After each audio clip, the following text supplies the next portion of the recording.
This is a Founding Media podcast.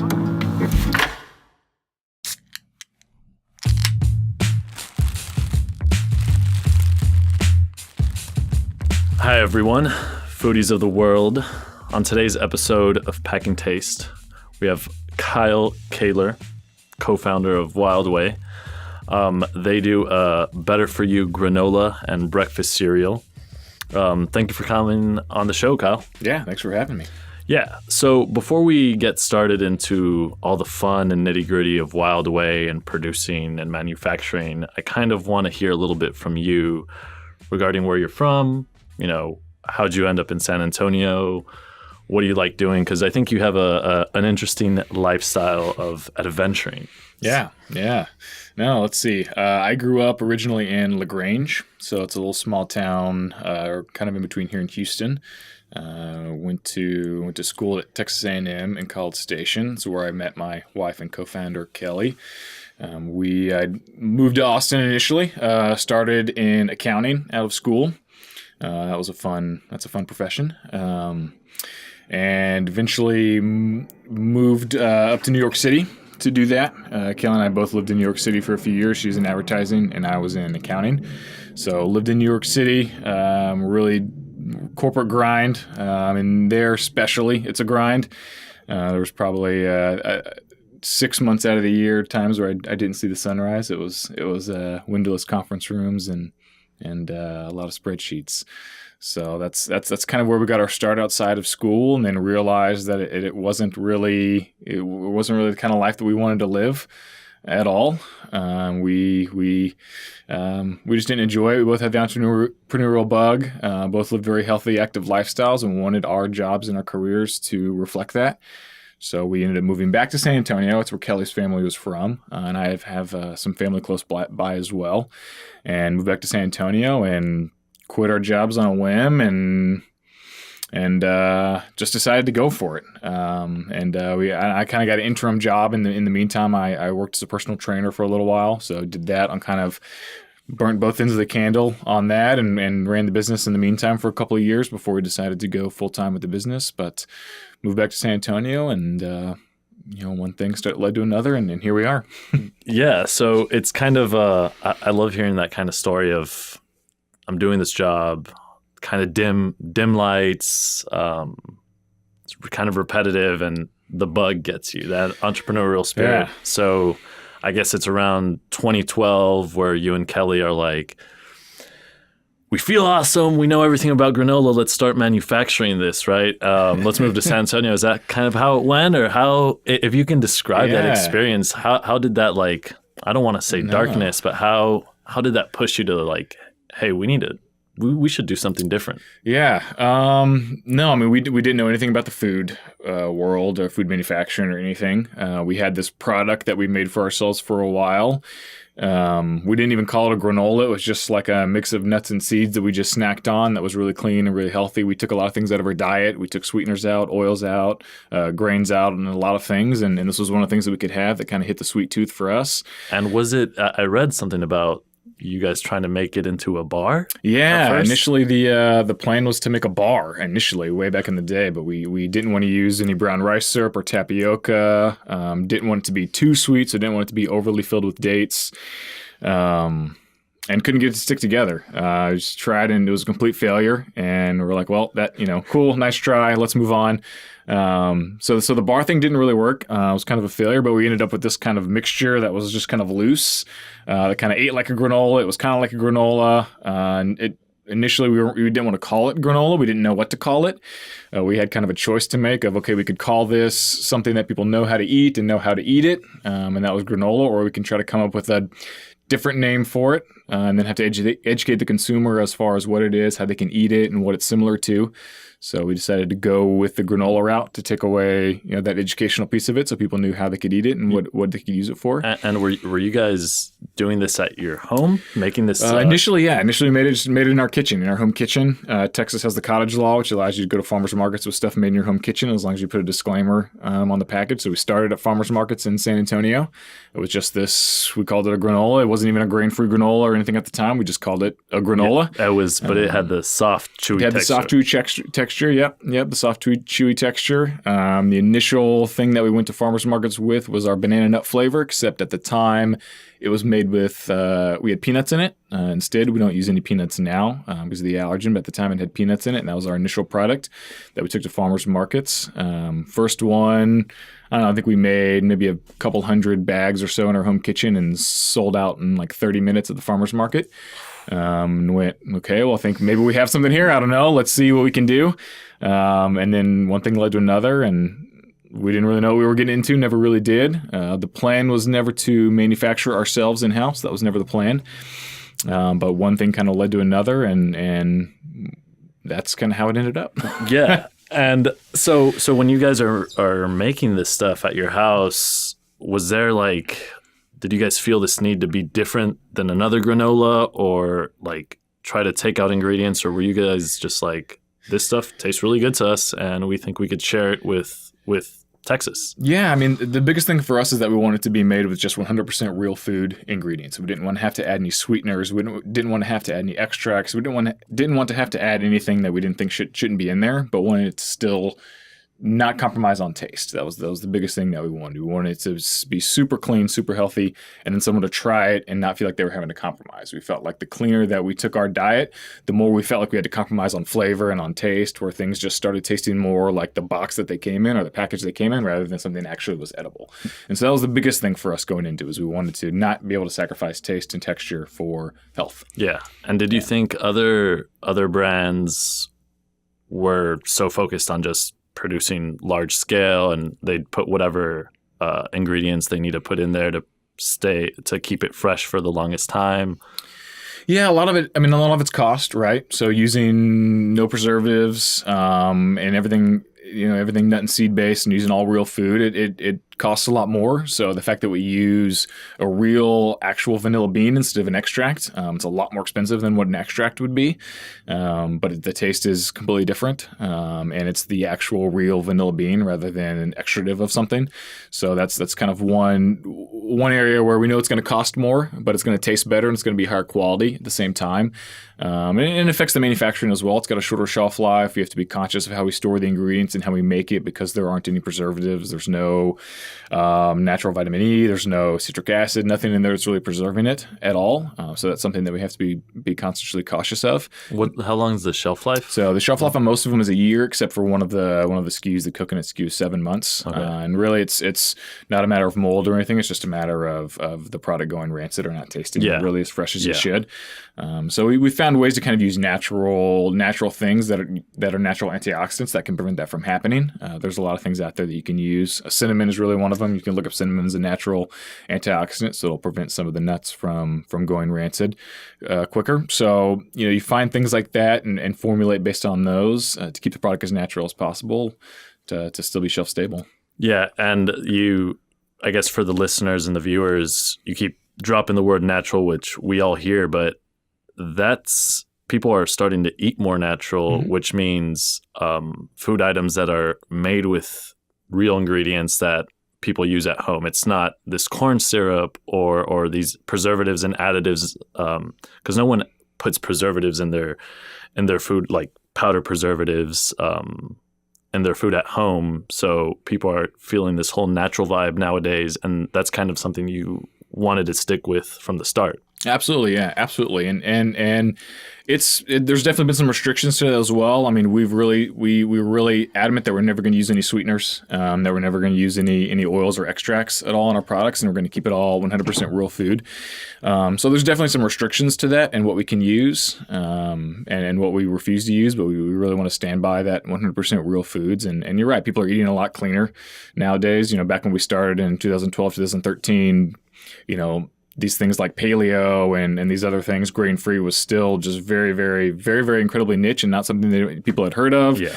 We'd say these things at farmers markets and people would go, "What are you, gluten-free? What are you talking about? Paleo? What is that? What are you talking about?" And what do you mean? Why is this grain-free? Why aren't any grains in this? And now, there's probably a dozen different grain-free granolas out there, and there's grain-free versions of lots of different products out there now. But so yeah, I think especially in Austin, where all these new terms for natural and paleo and vegan and all that stuff, and it's brands are starting to be a lot more considerate of what they're doing to their products. So I guess so. You have this wonderful product. You guys are making it at home, husband-wife team, going to farmers markets, knocking it out, selling hundreds of bags, and you guys are realizing like, wow, I think we have a product that speaks to the consumers. I think we have something new. Finding your niche in the granola category. When did you guys start realizing that, hey, this can be real? Granola could be a little competitive. How do we squeeze in there? How do we take this product that is killing it at farmers markets and putting it on every shelf? Yeah, I mean, it was. It's really just step by step. I mean, it's all really just a learning process. I mean, I think when we realized it could actually be something that could be successful was probably in those early farmers market days. I mean, San Antonio's not known as the healthiest place in the world. There's a lot of stats on that. It's Tex-Mex and it's queso down there. So it's not known as the healthiest place. Yeah, which is good. Yeah, so I think the fact that we were taking this natural product and selling out at farmers markets to us was a sign that, man, if we can do this in a city that's not really known for being super healthy, like Austin is more known for, then I think we have a shot at taking this and being really successful. So I think that's kind of the first thing that got us that hint, and then we kind of got our first couple retailers under our belt and got a little bit of momentum, and then just kind of started building from there. And was that a clear feeling that you guys got when you did sell those 100 bags? Like, hey, I think we have something that can be big. I don't know if it's a clear feeling. More of it just gives you a little bit of confidence. It gives you the confidence to kind of take the next step and pitch it to somebody and kind of take the next progression, if you will. It just kind of gives you enough confidence to do that. And I think that's important when you're a incredibly small business just starting out. Is to getting that initial confidence. Every sale, every yes gets you. There's going to be a lot of no's along the way, but getting kind of those initial yeses and that initial buy-in from consumers and getting that feedback, face to face, initial feedback is incredibly important. It gives you some validation for sure. Yeah, I think, like you're saying, those small wins kind of add up, make you feel good, make you like remember why you're doing this and that your product is good. Yep. Yeah. Yep. Okay, so kind of switching gears, you guys are now nationwide, lots of distribution, over 1,000 doors, right? Yep. Yeah. Big name stores, Whole Foods, H-E-B's. What are some other ones? Wegmans up in the Northeast, a big one. Kroger's here in Texas, Sprouts as well. So pretty much all your a lot of conventional and a lot of natural stores throughout the country. But shifting gears a little bit and seeing how you guys got supported within Texas, you guys have a pretty cool track record into getting accepted into accelerators and incubators. Some might say you guys have a talent for that, because I saw you guys were accepted into SKU ATX, which is an incubator or an accelerator here in Austin. You guys were then accepted into Chobani's incubator, which is probably the most loved incubator by any food entrepreneur in the States. And then recently got accepted into the PepsiCo incubator, which sounds very mysterious and I feel like lots of things can come out of that one. Not saying that not out of the other ones, but can you talk a little bit about that and how that network, you can start with SKU at least, like how did that network help you guys? Was it natural for you to be like, hey, Kelli, I think we should go chat with some mentors, other CPG leaders, and get some insight from them to see how we can scale this? Yeah, absolutely. I mean, going into this industry, like I said, we had no knowledge of the food world or manufacturing or natural food at all. And so for us, it's been a constant learning process and a constant process of gaining more and more knowledge. And we're big fans of that. You're only as smart as the people you surround yourself with. And so we've always really wanted to surround ourselves with the smartest people in the industry and the brightest people in the industry. And that's been kind of the impetus behind, going into all these accelerators and incubators, is really just not only to broaden our network, but to get more and more mentors out of it and more knowledge out of it. And that's definitely what Ski provided us for sure. Was a lot of mentors, and it really plugged us into the Austin food scene. There's not really a natural food scene in San Antonio like there is here in Austin, big CPG scene here in Austin. So it really plugged us into the mentor network here and the food scene here. And we've made countless friends with other companies, with other mentors here that have been instrumental in the growth of our business. Because at the end of the day, all of us are going through the same problems or have gone through a lot of the same problems. So have people that you can connect to and can really use as mentors as you grow is going to be instrumentally valuable, because there's a highly likely percentage that they've gone through some of the same problems that you are facing now and can help you through those. So that's what we found that incredibly useful here in both the Austin community and in the communities and mentorships that we've built through the Chobani Incubator and through the Pepsi Nutrition Greenhouse program as well. That's awesome. And are there other specific networks or helpful tips for for Texas food brands that you can share? Because I know, to me, like working in Texas, like you're saying, I feel like the community here is very helpful when it comes to food entrepreneurs. Everybody knows somebody that could help you, and everyone's trying to connect you with one another. And I always attribute that to the Southern hospitality. Yep. But what kind of other opportunities or networks or like kindness have you seen in people as you've started growing this? Yeah, I mean, the food network in general, even around the country, is relatively very, very small. A lot of people know a lot of people and can connect you to a lot of people. I would say that's especially true here in Austin. It's a relatively small world, and you'll meet somebody who can give you a connection to somebody, can give you a connection to somebody, and your network can just grow very easily. So my best advice there is really just work hard to really build your network and work hard to get those connections, and ask other people for their connections that would be helpful. Identify areas of your business where you want help, and meet with somebody and say, hey, and be open with your problems. We're very open with the struggles that we've had and the problems that we've had, and we've had a lot of them, made a lot of mistakes, and I feel like it can be hard for a lot of entrepreneurs to admit where they have problems and admit where they need help. But that's where you're going to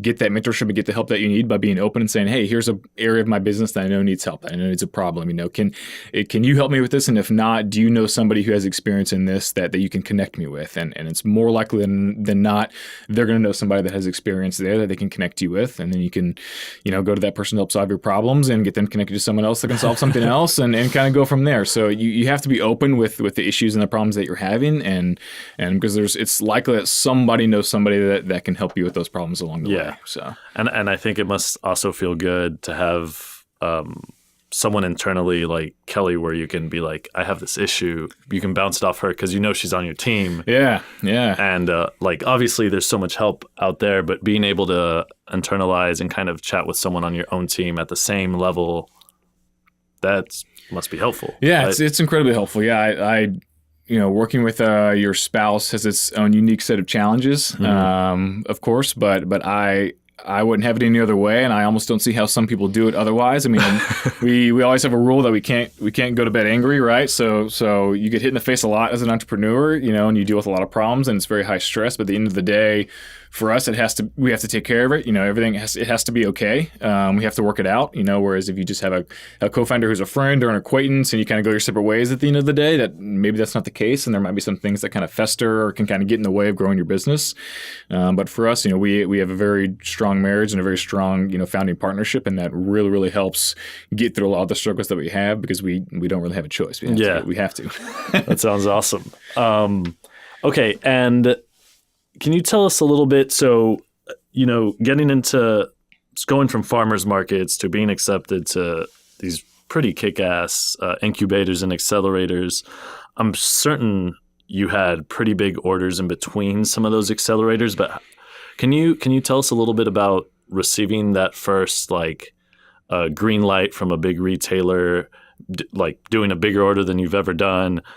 How did that go through in your mind? Was it exciting, nerve-wracking? Like you had to put out fires before you can start moving forward?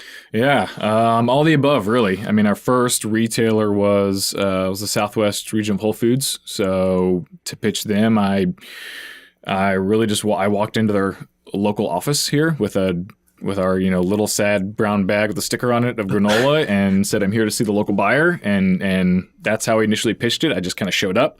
No appointment? No appointment or anything. No appointment or anything. I just left product with them and got an email a couple of days later and set up a meeting with the local buyer. And then 6 months later, the buyer said, hey, you're good to sell in all the Whole Foods in the Southwest, but we're not going to take you in on the reset. This was when they shut the shelves. She said all of the stores have the ability to buy you, but it's going to be your job to get on the shelves in those stores, which is kind of a unique scenario. So Kelli and I went on kind of a Texas road trip to every single Whole Foods in the state and had to pitch our product to each individual store buyer as to why it would be a good fit for their set and why they wanted our product. And that's 43 stores, right? Yeah, it's a lot of stores. Yeah, it was a lot of stores and a lot of travel. So Houston, Dallas, Austin. It's a lot of travel, a lot of stores, and a lot to keep up with. What did you tell these store buyers? Because I'm used to dealing with obviously the regional buyer, but that's kind of a weird situation where they're like, we've accepted you into Whole Foods. Now go to the stores and pitch this again. Yeah, I don't know if they do that anymore. I don't know how that's done now, but that's how it was in our particular case. And it was interesting. Yeah, I mean, we said, hey, we're local. We're a local product. We have distribution through a small distributor here. Here's how we're different than what you have currently on the shelf. This is grain-free. Again, at that time, there were no other paleo or grain-free style granola, so we were the first one that they were kind of seeing on the shelf. So that was what was unique about it, and it made a strong case for why they wanted us and say, hey, we'll support it. And we did. We went into the stores and demoed it like crazy. So it's offering that support is incredibly important as well. But it's challenging because not every buyer was, or not every individual store buyer was willing at first to put it in.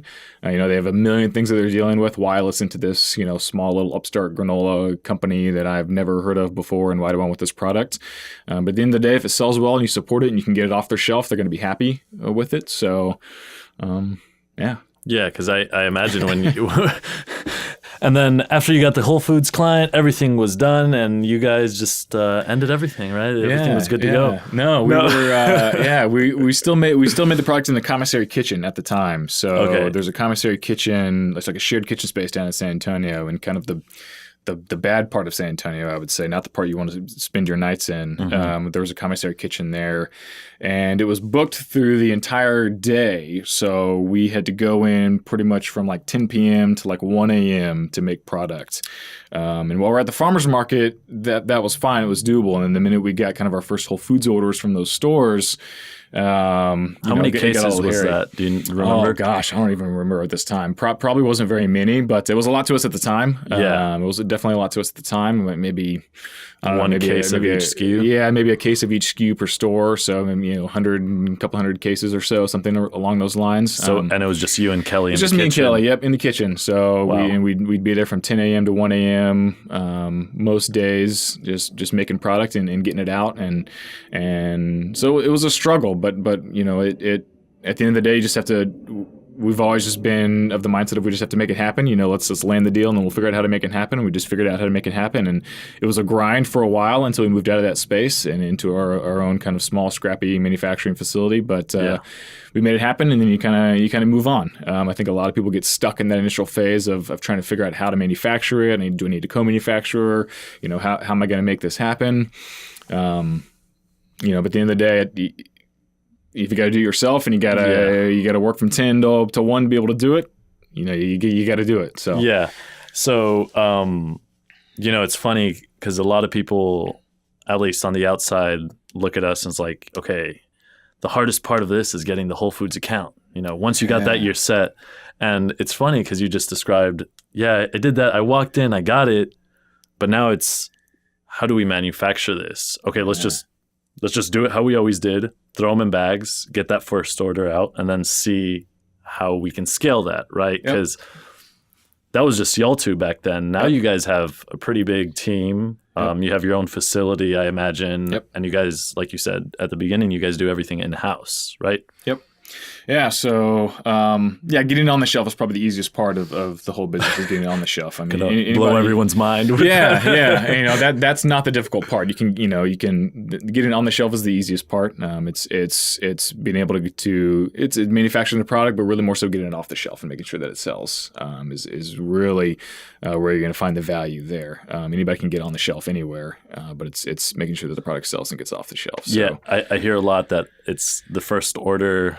You shouldn't like celebrate so much on the first order, more so on the second or third order once you're in the store demoing, getting that repeat order from those big clients.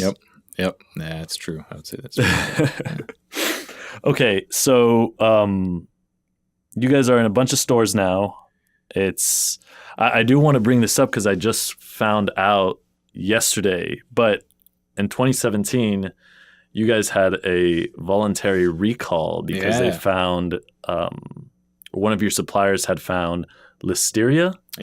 And one of the ingredients that you guys used, that's pretty much every food manufacturer's nightmare. Yeah. How the hell did you guys handle something like that? Yeah. And to what scale was it? Who did you have to report that to? Yeah, that was a tough one. So it was tough for sure. That was definitely completely heartbreaking. Yeah, I got to get a call from one of our suppliers saying, "Hey, we had found listeria somewhere in their plant, and it wasn't in any of the products that they sold us." But they said due to the abundance of caution is the term that everybody likes to use. We're recalling everything that was made in this particular plant over the course of this 2-month period. And oh, by the way, we sold you something that was made in that particular plant that was during that 2-month period. It was voluntary on our end. It was a tough decision for us whether we were going to actually go through with the recall or not. But we decided it was in our best interest to do it. So the FDA didn't call you. It wasn't a requirement on the FDA. No, it was voluntary. It was completely voluntary on our end. We made that choice to go ahead and do it ahead of time, just to be proactive with it. And we thought that would be the best decision for us and for our customers and for our brand. And it was tough. I mean, a lot of retailers, the language that the FDA makes you use in the recall notice isn't the most consumer-friendly language at all. Yeah. We went back and forth. We luckily had recall insurance, which is something I recommend every food company get. If we didn't have that, I probably would not be talking to you today. We'd be out of business.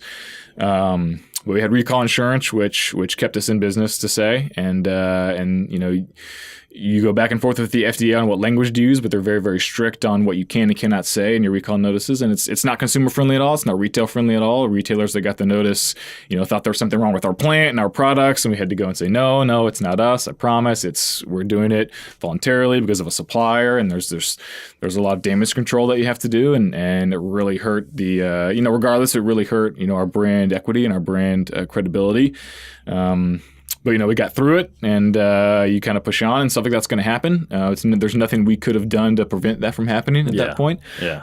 It's a worst nightmare scenario, but we dealt with it, and you learn how to deal with it, and you move on. I mean, it's one of those things you're going to get hit in the face a lot as an entrepreneur, and you have to figure out how to get through them. Sometimes you can't control what happens to you. You can really only control how you react to it, and how you get through it, and so yeah. Yeah. No, I think that's very important for startups and entrepreneurs to understand. It's not the problem itself, but how you react to it. Yeah. That kind of defines who we are. And that could hurt your brand equity, but I think being ethical about the situation and even though no one's telling you to remove this product, you're like, I feel the need that we should take this off the shelf just in case, because we don't want to put anyone. Yeah, at the end of the day, I mean, no one has to, at the end of the day, I'm the one that's got to sleep on it, I'm the one that has to live with it. And so, you have to make a lot of those decisions as an entrepreneur in this business, knowing that you have to go to bed at night and sleep with the decisions that you've made. And so we decided to do what we thought was the right thing and take the necessary steps. So, yeah. So, kind of switching gears again, instead of talking about recalls, we can talk something a little bit more enlightening. I do follow Kelli on Instagram and saw that you guys were in Europe recently for an entire month. Yeah. Right? So Talk to me a little bit about work and adventure balance so I can learn a couple tips from you guys. Yeah. No, we very much have a work hard, play hard philosophy, I guess. We've set up our business in a way that we can take needed time off if we need to. But at the same time, there's long periods of time where we spend a lot of work in the business. This month's been one of them. Haven't gotten much sleep leading up to this, so if I sound like I'm going off on a tangent there, that's the reason why. But yeah, there's going to be times when you can take that time off and times that you can't, and that's kind of the beauty of the business and how we've built it. But we have really good people in place that will handle the business while we're gone. And I wrote an article on this not too long ago that being able to take vacations for us has helped us really grow the business, because it really helps you mature things in your business that may not have been mature otherwise. You have to really trust in your people. You have to hire the right people, first of all, that you can trust to do a good job when you're not there. And then you have to put trust in those people to do a good job, and you have to give those people the autonomy to make the right decisions. And all of that really helps grow and mature your business, because at some point that's going to happen anyway. So I think, doing something like taking an extended vacation or taking a month off really kind of prompts you to do that sooner than you might have otherwise. It really prompted us to automate a lot of things in our business that wouldn't have been automated otherwise. When you take a step back going, okay, if I'm going to be gone for a month, how are X, Y, and Z going to get done? Okay, well, I have to put systems in place to make sure that those things either get done without me, or to make sure that those things can easily be done by someone, there in my business. So it's putting processes and systems in place to be able to allow you to be gone that can easily be done. And there's a lot of ways in which it's helped us mature our business, being able to take time off like that. And I encourage any entrepreneur to do that, because again, it really helps mature your business. Yeah, and I imagine also the mental break you get, letting your brain catch a breath. Yeah, absolutely. And the reality is you can't completely 100% disconnect from the business. That's just the reality, and that's the reality of it. And you just have to accept that. And I think that mindset really helps a lot as well, knowing that, look, you run a business, there's going to be things that you have to take care of when you're gone. I think that and just knowing that's just the way it is, and having that mindset. Again, when you enjoy it and you're really building something that you're proud about, it's not really work in that sense. And so I think that's when you hear a lot of people say, oh, well, you work on vacation, or you can't really be gone 100%, that must really be terrible. Well, no, not really, because I'm doing something that we really are passionate about and we really like to do, and we're building a business, and it's not really work in the sense that a lot of people think of as work. And so it's different. I think that's a key characteristic in entrepreneurs. I love noticing it in people is I wouldn't say it's an addiction, but it's this constant connection to building something. If it's within your business or outside of your business, you're always thinking of creating, right? You're always, or I don't want to say fixing, but you're always thinking of connecting something or creating something or moving something up. And that kind of defines entrepreneurs. Even if you're on vacation and you're thinking of granola or thinking of a better way, it's I am taking a break, but this is just how my brain works, because I'm doing something I love. Yeah, absolutely. So I have two more questions for you. First, what inspires you on a daily basis to continue doing this, to just create such an awesome product? What's the inspiration behind that? Yeah, I think it's really, the ultimate inspiration is really just providing, and Chobani puts this in a really, really good way when they talk about their products as well, as providing better food for more people, and providing better nutrition for more people, and helping change people's lives in that sense. Really, that's as an entrepreneur, I think that's the ultimate goal of every entrepreneur, and what they're building is to make people's lives easier and better in people's lives, and knowing at the end of the day you're helping better people's lives by doing what you're doing. I think that's the ultimate motivation, and really just building something that you're really proud about, and leaving the world a better place than what it was when you started beforehand. I think those are the kind of the ultimate motivations, and what really drive us to keep putting out better products. Yeah, it's beautiful. And then how I like asking this to everybody, but how do you manage what you want to do, what you should do, and what you have to do on a daily basis? Yeah, that's a good one. There's a lot of parts of this business that might not be the most enjoyable or most glamorous, that you have to do them anyway. That's just part of it. Those aren't things that you're going to see on Instagram, or you're going to see on a blog, or you're going to see in the news at all. There's a lot of unglorious parts of this business that just have to get done, and that's just part of it. I liken it to, an example would be, you watch the Olympics once every 4 years, you're seeing the most glamorous parts of those people's job, right? You don't see the 4 years of just absolute grind that all those people put in hours and hours every day to get to that, 60-second shining moment where they're actually in, like, on the big stage on the race. And so there's a lot of work behind the scenes and grind work that's just part of it that has to be done. And that's so you take the good with the bad, and that stuff's got to get done. But at the end of the day, also, know what things you truly don't enjoy doing that are causing you pain and stress, and look for ways to hire those things out and get somebody else to take care of those things, so you can spend the time doing things that you like to do and enjoy to do. Because you'll never grow the business the way you want to grow it, or be happy working in the business doing things constantly that you don't enjoy doing. So there's been a lot of things that we've hired off or outsourced over the years that we just haven't enjoyed doing, to be able to do more of the things where our strengths are at and do more of the things that we enjoy doing. So it's a combination of, there's just going to be some things that you just have to do, and that's part of it. But there's other things, plenty of things that you can hire out, and hire other people to do that will free up your time to do more of the things that you truly enjoy to do and want to do for your business. So a game of balancing and managing that balance. Yep. It's delegated and Yep. Well, Kyle, I want to thank you once again for coming on to the show. I think there's a lot of good stuff here, and I think people can learn about how you guys build your granola empire. Are there any last words or pieces of advice you'd like to share with any startups or food entrepreneurs? I think the two probably biggest pieces of advice I like to tell a lot of small food entrepreneurs is one, and I've heard it said by a number of different people, and I like to say it a lot, is you have to be comfortable being uncomfortable in this business. There's complacency is what kills a lot of companies, and so I think you have to be comfortable being uncomfortable. That's how you know that you're growing and you're evolving and you're getting better.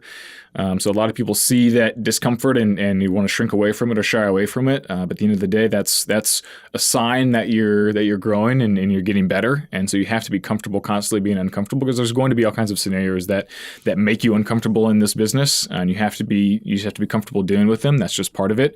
You're either going forward or you're going backwards. There's really no status quo. I'm a big fan of that. And then the other piece of advice that I like to give people, especially small entrepreneurs, that you have to be willing to do a lot of the work yourself at the beginning. I see a lot of people getting caught up, whether it be on the manufacturing side. Hey, I can't find a co-manufacturer. I can't find this supplier. I can't find that supplier. I can't find someone to make it.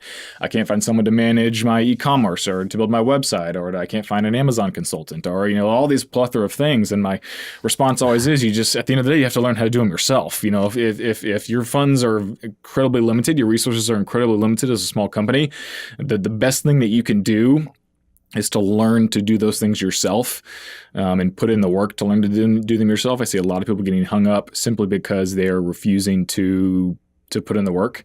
And it's going to be tough. There's going to be some long days. There's going to be some long nights. But if you're truly passionate what you're doing and what you're building, then at the end of the day, you're going to enjoy it. You're going to be glad that you did. And so, those are my two pieces of advice, I think. Well, again, thank you for sharing the advice, and hopefully people will listen to those words of wisdom. Thanks for having me. I appreciate it.